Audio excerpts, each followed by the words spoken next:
Again, welcome everyone. Good morning, good afternoon, good evening, and thank you for joining us today. So my name is Jessie Anderson. I'm the Senior Conflict Advisor in USAID Center for Resilience. And before we get started, I'm just going to go over a few housekeeping points. So we can head to the next slide. Perfect.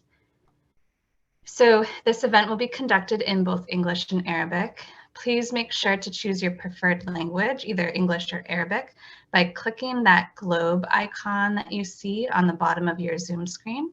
So once you click on the interpretation globe, you're able to select your language, and then you can either mute the original audio or follow along at a lower volume. And if you have any trouble accessing the interpretation or any other tech issues, please reach out in the chat box to anyone with REAL in their name for support. And we can head to the next slide. Perfect. So I'm just going to give a really quick high-level overview of our agenda today. So the reason we are together right now is to discuss new and exciting Mercy Corps research on the role of Yemeni households' informal social protection networks and their contributions to resilience. So to do that, we will first hear a presentation on the research from Dr. Jian Kim, Senior Resilience Researcher from Mercy Corps and visiting fellow at Feinstein International Center at Tufts University. After that, we'll head into a moderated panel with Emily and Yazeed.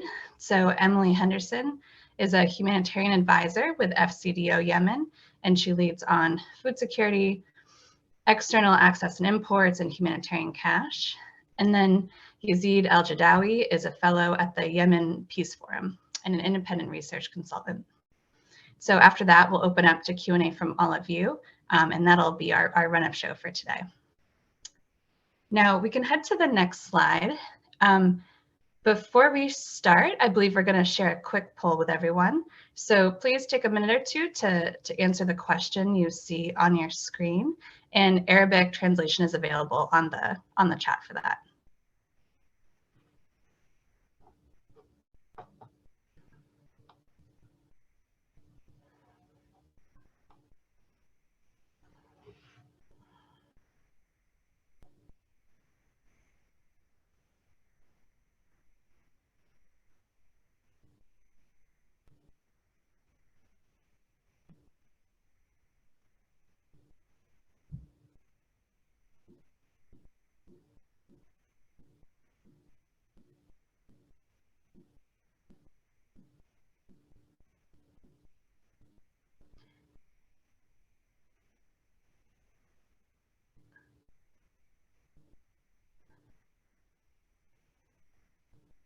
Okay, it looks like a lot of folks are voting. And I think this is going to make for a really great discussion and will, I think, pave the way nicely for Jian's presentation. So it looks like the most dominant answer is somewhat. So to what extent do you program around or through informal support networks and social protection initiatives? And about a quarter are saying not at all. Somewhat seems to be most common, and then quite often we have 35%. So it'll be great to hear from all of you in the Q&A, but also to just be leveraging that experience when we get to the discussion. So thank you everyone for answering the poll. And with that, I would like to welcome Dr. Jian Kim to dive into the presentation. So thank you very much, Jian. I'm really looking forward to this, and over to you. Thanks very much, Jessie. Hello, everyone. Thank you so much for making the time on your Thursday to join us for this presentation and panel. Before I pass the floor over to the panelists today, I wanted to begin with a broad overview of the study to set the stage for today's discussion. Globally, there's been a growing recognition that informal support networks and the resources that's mobilized within these networks play a really critical role in households' resilience in crisis. So whether it be in context of violence or displacement, as was the case in South Sudan, during famine in Somalia, or in the aftermath of natural disasters in Haiti or Japan, research is telling us pretty loudly that households consistently rely on each other for life-saving support like food, shelter, cash information about livelihood and safe passage. And we know that during crisis that people's own social networks are often far more important than formal humanitarian aid. In Yemen, we were hearing similar anecdotes that one of the main reasons why humanitarian conditions in the country were not worse off was because of the extraordinary social solidarity of the Yemeni people. However, to our understanding, there was simply no data or studies to confirm this explanation, and there had been no concerted effort to understand the basis of social connectedness in Yemen that might be material to coping and eventual recovery. And this gap, as you can then imagine, precluded aid actors' ability to account for and program them through that. Next slide, please. So with that gap in mind, between July 2020 and February 2021, Mercy Corps, in partnership with Dr. Dan Maxwell from the Feinstein International Center and a team of in-country researchers, explored the following research questions. We investigated these questions in the Taiz Governorate, some of you may know, which is an area that has been a hotspot for conflict and insecurity and has been occupied by armed forces through the tenure of the conflict. We drew on the following data sources in order to investigate the questions. Household level interviews with those directly affected by the conflict in Taiz, key informant interviews with global contextual experts, journalists, members of the diaspora, humanitarian community, etc. And conducted these interviews either in country through remote methods or globally by Zoom, as the reality was in trying to do this project in the middle of the COVID pandemic. And it was quite a feat to pull this study off across time zones, languages in the middle of a pandemic, and it would really not have been possible without the dedication and commitment of the three in-country researchers, Minna Ahlam and Mohammed, and Aus, who's also joining us today, to help coordinate, translate, quality control, and facilitate many, many, many discussion sessions to make sure that the team was on the same page about a lot of the emerging issues. Iteration and flexibility were really key to our study. The study instruments, the area of investigation, recruitment strategies, analysis were informed by and adapted to insights that were emerging from the interviews as well as the ongoing desk review. And the iteration really helped us to make sure that our study was tailored to the context and allowed us to be nimble in, addressing the many operational challenges that arose and helped to facilitate a common understanding of some of the culturally nuanced insights that were emerging between the study team. So in total, 149 interviews were conducted between the time period, and that is where I'm drawing the following insights from. Next slide, please. Given the limited time today, I will focus the next few minutes providing a really high level overview and invite those who are interested to dig further into the reports that's available in both English and in Arabic. And then in wrap up, in an effort to queue up some of the conversations that Jesse will have with Emily and Yazeed, I'll highlight some of the ways in which aid community can work differently, given some of our emerging insights. First, interviews with nearly 150 households and global key experts confirmed the anecdotes. Households were relying heavily on their informal support networks in order to cope and survive. And while this tradition providing support for social connections with various forms of need is not new, it became especially critical during the protracted crisis, as you can see in the quote there. Socially connected households are sharing a variety of resources with one another: food, money, labor, shelter, information about livelihood opportunities, emotional support and advice.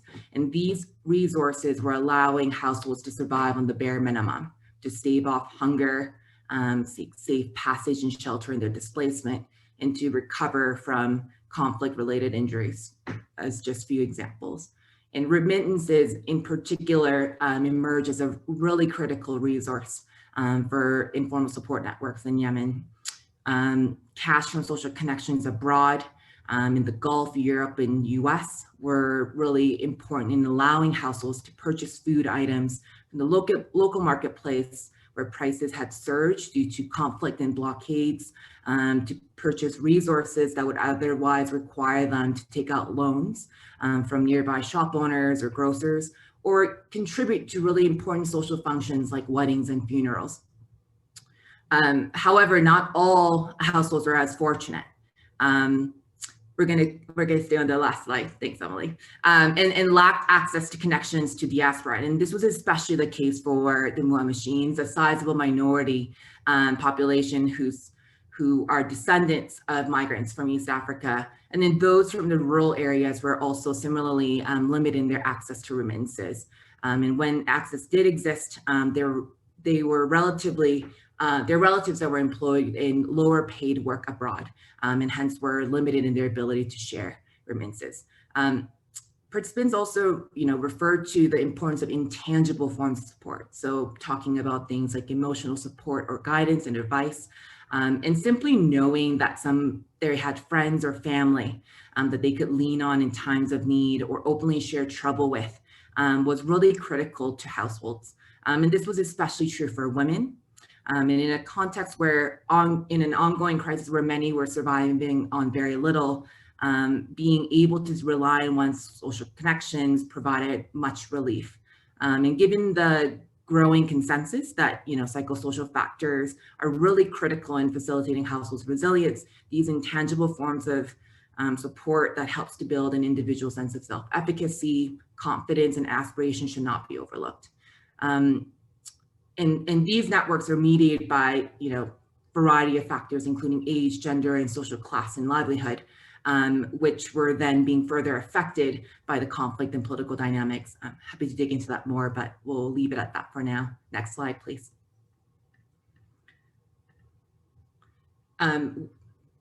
Over 7 years into the conflict, interviews also showcase that households' informal support networks have come under immense pressure. At the outset, when aid had yet to arrive on mass scale in Thais, participants described widespread sharing of material resources. However, as the war waned on with no sign of abating, people understandably grew uncertain about the future and prioritized conserving consumption for their immediate family and their households. And the crisis, the accompanying economic disruptions, compounding shocks and stresses, and the widespread need severely limited the amount of resources that households were able to share with their connection, and in turn limited their ability to rely on these networks for material support, especially for those who were displaced and seeking support from their host connections. And in interviews with diaspora also highlighted similar pressures of the enduring demand despite the waning material resources. And given the timing of the study, we had an opportunity to investigate the effects of COVID on social networks and some of these dynamics that I'm speaking to now. And the COVID-19 in Yemen was yet another shock in a context already mired by a multitude of economic and conflict-affected shocks and stresses. And we found that the pandemic did further strain household social connections and their ability to rely on them for a few reasons. First, it further restricted households' ability to engage in social functions that help to build and strengthen social connections. So visitations around Eid, weddings, and even funerals are critical ways in which households are maintaining their support or sense of solidarity with their social connections. And this is how people are determining who their closest connections are. And despite the fact that restrictions were put in place from these convenings for public health measures, several households were sharing that it was perceived to be disrespectful and people's restrictions disrupted some of their social connections. Second was the loss of remittances. So in 2020, the flow of remittances in Yemen drastically shrank as a result of the pandemic intervention by other states, the contracting labor markets in the Gulf, and decreased oil prices, for example, with one major remittance senders, reporting as much as 70% drop. And while, we were seeing this rebound in real time, there was severe severe impact on the households and their ability to share. There was additional need to recoup and pay back loans they had to take, and compounded with pandemic-related job losses, depletion of daily wage opportunities. Many households were forced to take on new loans. So given these existing strains, the Biden administration's reconsideration of the foreign terrorist organization for Ansar Allah is especially troubling. So others have noted, the designations will negatively affect those who are already suffering by making it more challenging for diaspora to send money, certain back remittances, households' ability to rely on local markets, and delivery of life-saving aid. And collectively, these will likely negatively impact households' ability to support themselves and their networks. Let's move to the next slide, please. In ties, we find that external assistance is no doubt saving lives, by alleviating suffering, preventing widespread deterioration of humanitarian conditions. It's also helping to reduce strain on households' resources, allowing households to share their assistance to their social connections. However, we also found that aid can also work to inadvertently strain informal support networks. And our interview showcased a few reasons how and why this might be happening. I'll just mention a few here and invite you to dig further into the report. First, as highlighted by the quote that's on the slide here, participants, including key informants who are working in the humanitarian sector in context, noted that there's limited consideration of social networks in their operation. And when there was, they had little or no bearing on the ways in which they delivered aid or engaged with communities. And when there was acknowledgement of informal support networks, discussions were largely rooted in assumptions rather than analyses. And for one scholar, this lack of investment in contextual understanding was symbolic of the broader lack of engagement of the Yemeni community as equal partners in the humanitarian response. Second, in a context of widespread need, the use of narrow and opaque selection criteria for targeting assistance that are often based on externally defined individual or household level characteristics could work to undermine household support networks. So aid actors rely on observable characteristics that are perceived to be associated with vulnerability, often are failing to account for household social connections, informal support networks, which are really critical for local understanding of need and fairness. And often came at odds with community level support norms. For example, and this is not an example that'll be new to many of you joining us, numerous participants referred to increased tensions in reduced informal support networks extended to internally displaced households as a result of aid actors targeting based on their displacement status. They were believed to have had enough based on host populations' perceptions and were inadvertently then excluded from this informal support networks that would have been a really critical source of support for them, limiting their access to resources, critical and timely information, and even emotional support. I'll skip to the next slide for now, given time. So what can the aid community do differently? Collectively, our findings highlight some opportunities for the aid community to account for and work to bolster informal support networks. And we'll be the first to admit there has to be significantly more work to be done to translate research that I showcased for you today into practice, but there are some concrete opportunities that are emerging for us. I'll just highlight a few here and then provide more details in the report, so I invite you to dig further there. First, current informal social protection systems are not captured at all in assessments, monitoring and evaluation activities, conflict sensitivity analyses, or do no harm analysis. And as a result, interventions are not designed to intentionally reinforce or work through these existing systems. And there's an opportunity for aid actors to integrate questions about household social connectedness in existing monitoring and assessment activities to gauge, for example, the extent and strength of this critical source of coping.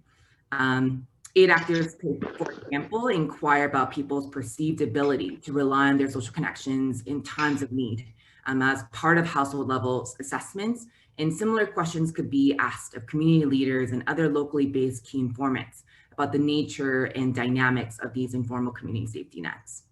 Second, by increasing transparency and community ownership during program design and implementation activities, and ensuring that targeting criteria reflect local understanding of need, aid actors can strengthen informal social protection networks. For example, aid actors can work immediately to erect signs about program targeting criteria, hold drop-in hours where community members can approach agency representatives to seek clarification about targeting criteria. Would be just some immediate steps. Program staff can also identify trusted community leaders to iteratively communicate targeting criteria and processes to households, and to make sure that they're proactively addressing social tensions that may arise during program implementations. And what's notable here is that it's essential that aid actors, efforts to clarify these criteria continue throughout programs implementation and not only at its inception.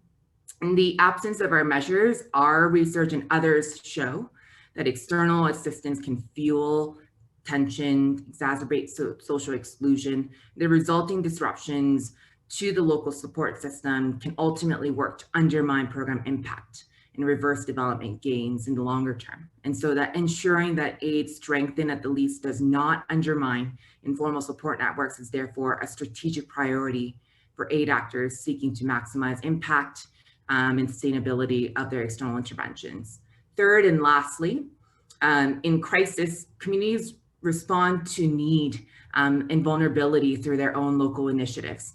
In the midst of ongoing military siege and on their own city, young Yemenis and Thais we found were establishing neighborhood kitchens to feed the hungriest members of the community. And these kind of local initiatives are saving lives. They also often work faster than international actors to mobilize when crises strike, and maybe better equipped to reach the neediest households. And further, they're likely able to operate far more cost efficiently than external actors, especially in operationally challenging contexts such as Yemen and Thais. Directly supporting initiatives that communities are already enacting to address crisis in their own terms is therefore really an untapped opportunity for international humanitarian community to maximize impact. Resourcing informal initiatives may also help to advance their commitment to localization. Most conversations to localization thus far has been focusing on the formal actors and their international counterparts. But we should not forget that the support, as I hope I made clear for you today, shared informally between socially connected households are often critical for coping and survival during crisis. Directly investing in informal local initiatives will of course require a great deal of out-of-box thinking from INGOs and donors, including how to manage financial and operational risk and compliance. And it will also demand new ways of measuring impact. And I hope that Yazeed and Yemeli will dig into this just now, but we need leaders in the sectors to recognize that these challenges are worth taking on, and certainly given the unprecedented need in Yemen, I don't think we can afford not to. So with that, with apologies for running slightly over, back to you, Jessie. Awesome. Gian, thank you. I know how rich this report is, so thank you for packing that just wonderful synthesis into the presentation. And now I'm very excited to turn to our, what I would call a small but mighty moderated panel. And I wanted to flag that, this panel is very intentional to what I think is kind of at the heart of what's at stake with this report. So as a reminder, we have Emily and Yazeed. Emily is FCDO's Yemen advisor with extensive experience in humanitarian program and policy management. And Yazeed has extensive experience working with locally led organizations and researching community engagement strategies in Yemen. So I'm so grateful that we have that contrast for our our panel, because I think it can really help us just dive into to what's at stake here with this report. So I'm going to ask the first question to both Emily and Yazeed, and I'll start with Yazeed first. Yazeed, I'm curious about just general reactions, after hearing Jian's presentation, digging into the report. I'm curious what resonated with you, and then also what's surprising. Well, thank you, Jessica, and thanks for the real award for inviting me to join this stellar panel, and also for convening this timely event to discuss a topic that is often ignored by the humanitarian community in Yemen, and probably in all conflicts and crisis-affected contexts. Indeed, I was fortunate to have the opportunity to read this report, which I think all the actors involved in the humanitarian response in Yemen must treat carefully, as it has never been as urgent as it is today, that these actors rethink their existing ways of working and get closer to the local populations and recognize and acknowledge the significant role that the people-led initiatives and informal social networks have played, not only to save the lives of millions of people in Yemen, but also in saving their dignity as well. This is in no way an attempt to deny the crucial role of the humanitarian aid, which helped millions of people, but it is to agree with the report's finding, with Jian's presentation, as well as with what the food experts, food security experts in Yemen say, that it is not necessarily that external aid is the main source through which Yemenis were able to survive this conflict. It's rather Yemenis themselves. It is their reliance on the informal social networks that have helped them until now. I would say thanks to the remittances of the Yemenis in the diaspora, who in the first 6 years sent $4 billion. And as a high-ranking official in the Ministry of Expatriate estimated the figure to reach to 8 billion when we consider the informal ways and channels through which Yemenis in the diaspora send money to Yemen. All this consistency in the first 6 years of the conflict, consistency of remittance was happening or reached to the Yemeni homes and households amid a chaotic environment. As we know, there have been times during the ongoing conflict when the UN acknowledged that 60% of the aid has been diverted, and other times when both the local NGOs and the international organizations have struggled to get access to the people in need of assistance. And there are also other times when the humanitarian actors had to stop and sometimes to suspend their critical interventions and operations due to underfunding.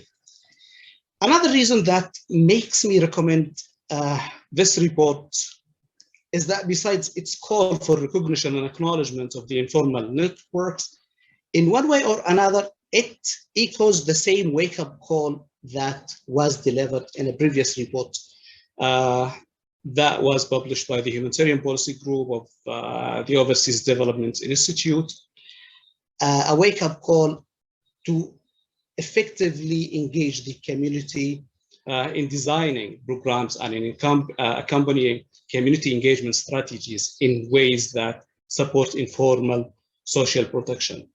I'm here referring to a report that studied, to a study that explored how and to what extent collective approaches to communication and community engagement have or haven't been implemented in Yemen, and the degree to which they have been effective in ensuring that the humanitarian operations are people-centered and responsive to the needs of the affected people or local communities. What we learned from this study is that in Yemen, communication and community engagement has been so far ineffective and unsatisfactory, as perceived by almost all of the Yemeni respondents and by even by most of the international individuals whom we interviewed as part of that report. This is because, as the report or as the study found, that community and communication and community engagement in Yemen continues to ignore the conflict and power dynamics, and it still lacks the inclusion of the marginalized groups, and in many occasions led to the erosion of trust between local and international organizations.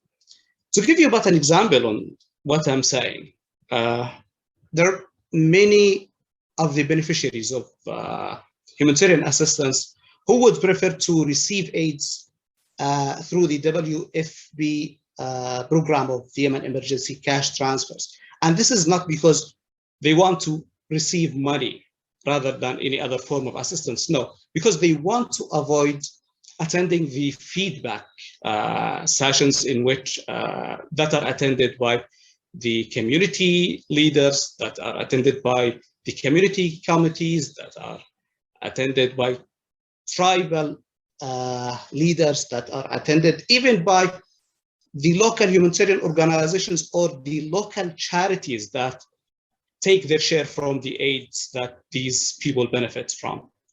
And all of this, while the international organizations depend only on the usual monitoring and evaluation frameworks that do not enable them to understand what is going there on the ground.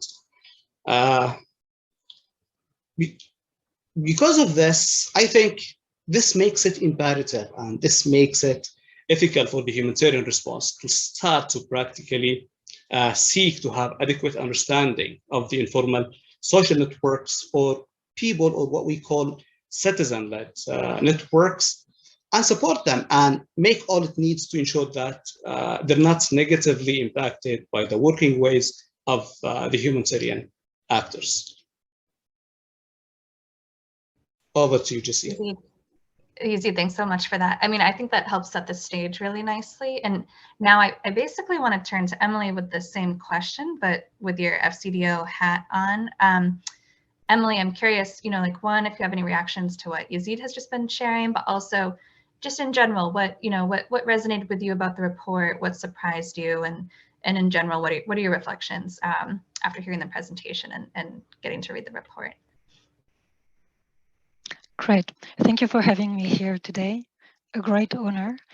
I would like to echo the words from Yazeed on welcoming the report, actually, because it really reminds us the fundamental role that social networks and social capital play in the ability of Yemenis to cope with this protracted crisis. And the report really resonates with the findings from our humanitarian assessments that humanitarian aid is not the first source of income for the vast majority of Yemenis, right? So it definitely comes after income from labor, often casual labor, from sharing and helping neighbors and families combined with the remittances. So we constantly find that humanitarian assistance comes actually after, but also about how sharing is being altered by the conflict and by the length of the conflict. In terms of what sparked my attention, there is one point in particular, even though there are many more, but one in particular that really sparked my attention, which is about the control of how people use the assistance they receive. So there is mention to people receiving assistance being asked to not sharing or asked to share. So basically not being able to do what they want with the assistance. And I think that this is echoed in some of our third-party monitoring, where across locations and across responses and types of interventions, we consistently find that no one reports having shared their assistance, which is, given what we know, is completely counterintuitive, right? So it does echo. However, it doesn't mean it's right? So to me, it goes against the humanitarian principle of humanity. So when you have received help, you may want to help others. It also goes against the objectives of humanitarian assistance to save lives, alleviate suffering, and protect dignity, right? The point of dignity, that you may do what you want with your assistance or with what you have. Maybe legality of that use being the only limit that you apply. So this would be the kind of high level points that I would say. Over to you, Jessie. Emily, I really appreciate that reflection, that in the spirit or pursuit of upholding humanitarian principles, in some ways, maybe we're actually working at cross purposes, and others. I think that's just such a helpful point. So my next question is for Yazeed, and it actually relates with the poll we had at the front of the session, which was interesting. We had a real mix. I mean, a lot of folks were in the somewhat category in terms of, how have informal safety nets been incorporated into programming you've been a part of. And so I'm curious to just drill down to the Yemen experience with Yazeed. Yazeed, how effective do you think the international aid community has been in recognizing the role of informal support networks in Yemen? And then I'm curious, after kind of your takeaway on that, what the costs are to not fully taking these networks into account. How would you put that? Over to you. Yeah, well, I think there is an apparent failure, a failure that might, if it hasn't already, lead to dire consequences on the lives of Yemenis. But I think it might be just unfair to say that it is not only the international community to be blamed for this failure, but also the local NGOs, because they also failed to recognize the role of the informal support networks in Yemen, Yemen's humanitarian response. Yes, we understand that there are many reasons behind this failure, and some of these reasons are related to the challenges and complexities that they already face when they deliver aid. But I'd like to speak about some of the reasons that sometimes remain untapped and not talked about. On top of all of these reasons comes the negative impact of the duration of the conflict on the humanitarian sector in Yemen itself. We're now almost a month away from entering the 8th year since the eruption of the conflict. And this is a very long duration, a duration that has changed the landscape of the aid delivery and noticeably changed even the attitudes and perceptions of the local humanitarians who are involved in this sector. People now feel that the NGOs world is the arena where there is a huge potential for a thriving business. I had tons of conversations, and why I'm saying this, I had tons of conversations with staff working in both international and local organizations, and I have listened to anecdotes and incidents that show a huge gap and disconnect between vulnerable people and the vulnerable people who are in desperate needs for assistance, and the other world in which we have the humanitarian actors. And the other, we live in 3 different worlds. I would call it 3 different worlds. We have one world for those who work in organizations, and they're now being considered as the rich people because they receive their salaries in the US dollars. And we have the world of the affected people by the conflict, and we have the world of the warlords who are making benefits from the war economy. If we just zoom to see how parts of that world within the local organizations look like, please don't be shocked or surprised if you learn that in some local organizations, employees in one department are busy with playing PUBG or other video games during working hours. This is not because they don't have projects. No, they're very busy with projects. But they're now convinced that it is not in our hands to solve this multifaceted, this difficult conflict, and it is in the hands of the regional and international powers, and it is in the hands of those warring parties, and we can't do anything since the conflict is meant to be protracted in nature and remain almost forever. Don't even be shocked or surprised if you learn that many employees spend their around 60 to 70% of their time in the office talking about things related to their personal life, having exchanges about where their next vacation should be spent, about their cars, about their apartments, or other stuff that makes you feel that we're not living in the worst humanitarian crisis in the world. Some of the people spoke about also, some of the aid beneficiaries have also talked about facing unprofessional behavior from the local actors on the ground. And sometimes they had to speak to volunteers deployed by local organizations. And these volunteers have no idea or haven't been adequately trained on the projects, on the interventions. And they come sometimes with surveys of different projects. So there is a huge gap and there is a huge disconnect between the local actors now. And I'm not saying this applies to all, but unfortunately there is an increasing number of local organizations who are now care more about their benefits. And what the international organizations can do, nothing. They have their own monitoring and evaluation frameworks that measure, let's say, the achievements of the indicators in one way or another, but doesn't ensure that whether these organizations are still embracing the humanitarian principles or whether they show that much care for the quality of the interventions or not. Another reason added to this and what makes the consequences dire is the deterioration, the continuous deterioration and collapse of the economy in Yemen.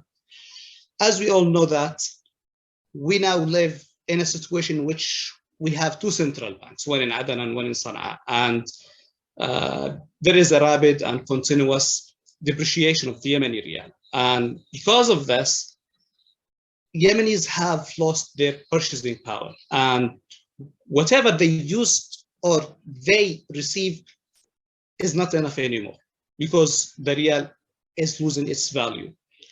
And what makes things even worse is the situation of the Yemeni immigrants in Saudi Arabia.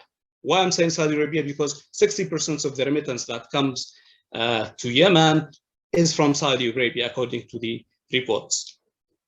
And in Saudi Arabia, there are some policies to ensure more nationalization of the jobs in the Saudi market. And because of this, Yemenis are losing 2 million Yemenis, a big number of the Yemenis in Saudi Arabia are losing their jobs. And because of this, they're unable to send remittances in the usual flow they used to. And this affects people inside Yemen. And this may make a large portion of the Yemeni community invisible to the humanitarian community, who assume that these people have connections with people in the diaspora and they don't receive and they don't deserve to receive humanitarian assistance. And because of this, it led to the exhaustion and it led to adding more people into need. And because of this, again, we need to ensure that any humanitarian response needs to ensure that the informal social networks who that are aware of these people that, I mean, need to be consulted, need to be engaged in the conversations, need to be taken as partners, so that we understand that these people, the situation of these people after, I mean, the new changes. That's from my side. Yazeed, I really appreciate that. I want to get Emily in on some of these themes. I mean, one thing I wanted to know is I appreciated you complicating the local landscape for us, because I think that's important to not just think of this as a monolith. But I'm curious from Emily's perspective too, you know, with your donor hat on, what elements are standing in the way of taking informal social networks into account from your perch? And I'll flag too that we want to get to Q&A from the audience. So I'm going to have Emily answer this question, then we'll get a couple Q&A questions in. And then I have one more question I'd like to get to if we have time. So I'll flag that, but we might not necessarily get to it. So Emily, over to you on that question, just about what are those factors standing in the way? And yeah, thanks for your engagement on that. So unfortunately, I think that there are a number of factors that come in the way of considering the informal social networks. But fortunately, they also come with opportunities.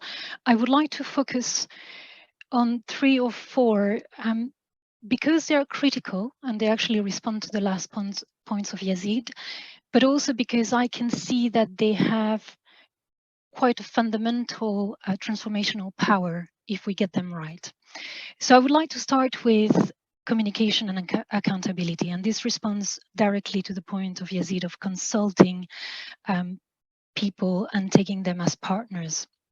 I think the insufficiencies in communication and accountability across the humanitarian project cycle are quite clear, and they mean that Yemeni voices are not heard across the program, and therefore their priorities, their preferences are not sufficiently taken into consideration. So looking at our third-party monitoring, we consistently, I'm going back to that because this is what we have as our ears and voices. What we consistently hear is that people are not sure as to why some people have been included or not included in lists, how they have been selected, what criteria have been used, what process has been used, why X number of people in the family have been registered and not others. And this comes back consistently, but it does mean that communication is not sufficient to provide people with clarity. The complaints mechanism also do not function sufficiently and as well as they should do. We can see that sometimes they simply do not work, the lines do not work, so we might not have got the right type of complaint mechanism for the place and for the infrastructure in the place. But when they are also underused, largely underused, but when they are used, the proportion of people who are satisfied about the answers remains minimal. We are working with partners, and our partners are substantially investing in improving communication and accountability. But I think we will all agree that there is still quite a large and long way to go to get there. This brings me to the third point on power dynamics and political economy. So while the research and the reports excluded politically sensitive questions for very understandable reasons, I think we cannot underestimate power dynamics and the political economy of aid at local level. And I think Yazeed referred to it as well. And I think that those need to be brought in much more strongly. Let's take, for example, targeting, which in any response is one of the most complex aspects of humanitarian assistance, especially in areas affected by conflict, obviously. So we could argue that the targeting criteria in Yemen are somewhat sensible, and they do reflect some of the recommendations of the report. However, we will all agree that targeting in Yemen is far from being precise. For me, there is a potential contradiction when the report suggests and recommends to increase the support to community committees, while at the same time saying that they are under pressure of elites and that they can contribute to exclusion. And this contradiction, to me, can happen in particular given the scale of the response, right? In Yemen, food assistance is provided to 12, 13 million people. And this contradiction also might happen more strongly in situations where the access is challenged, either because of conflict and or because of difficulty of obtaining authorization to operate and or because of internal bureaucracies. So I wonder if we should be thinking about rethinking targeting beyond the crafting of the indicators, but really rethink largely about targeting for certain areas and or for certain interventions. In certain contexts, blanket targeting, for example, has worked well. I'm not saying necessarily that this is the answer, but we probably should be thinking out of the current box in terms of targeting. I also would like to, here we looked into the political economy of local aid. But I think we also need to look into the political economy of humanitarian assistance and the humanitarian system, right? And where decisions are being made.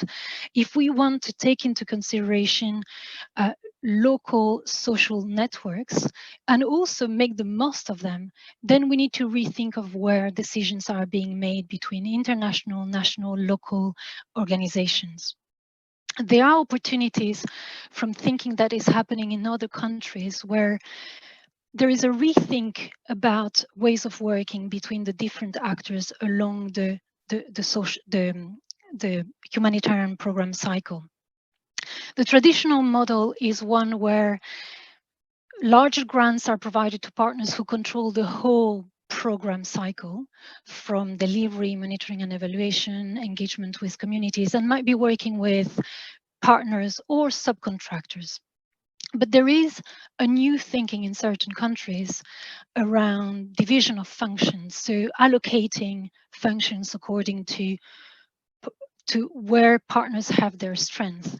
You might have organizations like WFP who have incredible logistics and who can deliver everywhere in a country, but you will have organizations that are much better placed for monitoring and evaluation. It's already the case with third-party monitoring, but that will be much better place for accountability, for engagement with communities. So really bringing back decision-making much closer to communities. And I think that these are areas that we should be exploring much more in the Yemeni response, especially as we are 7 years in. So we should be able to build on the learning.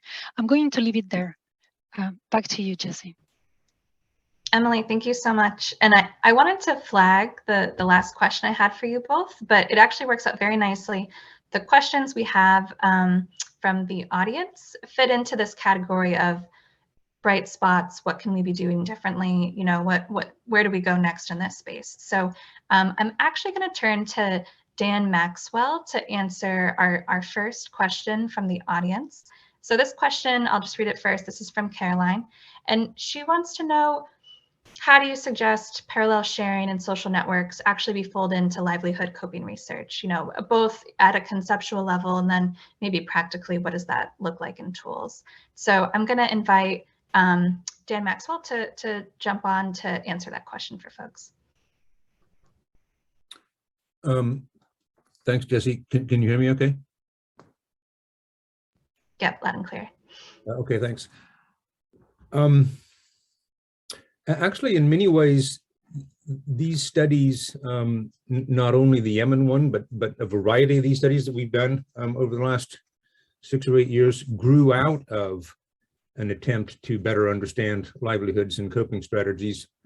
They didn't initially grow out of an attempt to reform humanitarian assistance. We tried to think of you know, the sort of practical applications in terms of what it meant for the way in which humanitarian assistance was measured. But you know, the variants of this research have gone on in Somalia, in Yemen, in South Sudan. The study in Syria earlier on, and now the study in Yemen, as well as, you know, parallel but not necessarily related studies in places like Democratic Republic of Congo or Haiti.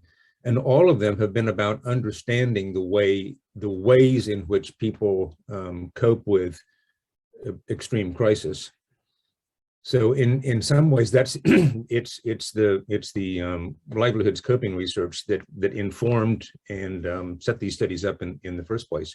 I think the challenge to us as researchers has been, okay, this is all very interesting, but what are the practical applications for humanitarian assistance? And I think that's what Jian's presentation quite accurately portrayed. Just along those lines, though, I mean, I think one of the things that maybe we haven't necessarily highlighted so much here, but addresses some of the issues that Emily's raising, is around understanding the dynamics around targeting that occur once the humanitarians leave the scene, or for that matter, under some circumstances, while they're even still on the scene, in terms of community redistribution of resources after the formal distribution has taken place by humanitarian actors. And again, we've seen examples of this, sometimes literally in broad daylight, within sight of a WFP distribution, community redistributions going on according to their own criteria. And I think it's kind of understanding those criteria and being a little bit humble about our own criteria sometimes. And I think one of the recommendations in the report was about being a little bit less prescriptive about what can and cannot, or should and should not happen with resources after the formal distribution. I hope that answers the question, Kim. Dan, yeah, thank you so much for chiming in on that. And I wanted to flag, so we are running out of time. We packed a lot into an hour, but I wanted to flag, we have a number of great questions still that focus on these themes of, you know, we've known some of these insights for a long time. What's blocking us from being able to put them into practice, as well as when it comes to some of our big actors, UN actors, how do we increase their awareness and capacity to respond? So I just wanted to flag for folks who ask questions along those themes, we will be having our speakers and panelists reply in writing to you so that you do get your questions answered. And I just wanted to say personally, a huge thank you to everyone, to Yazeed, to Emily, to Gian for the presentation, for your remarks, to Dan for hopping on for that last question. Yeah, I really enjoyed this. We've absolutely packed quite a bit into 1 hour. So with that, I want to just also, yeah, thank the audience for your contributions, your questions. If they weren't answered, we will be sending an answer along to you very shortly. And thank you for the rich discussion and for joining us this morning. Now, you can stay tuned for more work in this space, broadly related to resilience and protracted crisis through the REAL network. So we just dropped a link in the chat, and we'll also be sharing an evaluation that you all could kindly fill out for us. So yeah, this slide here, thank you, Emily, just refers to the Resilience Protracted Crisis learning series that we've been working on, and this report fits under that theme. Please stay tuned for more in this space coming up in 2022. And in the meantime, thank you so much for joining us. I know I really enjoyed, I know I strongly enjoy this report. I really enjoyed the conversation, and we look forward to seeing you soon. Thanks.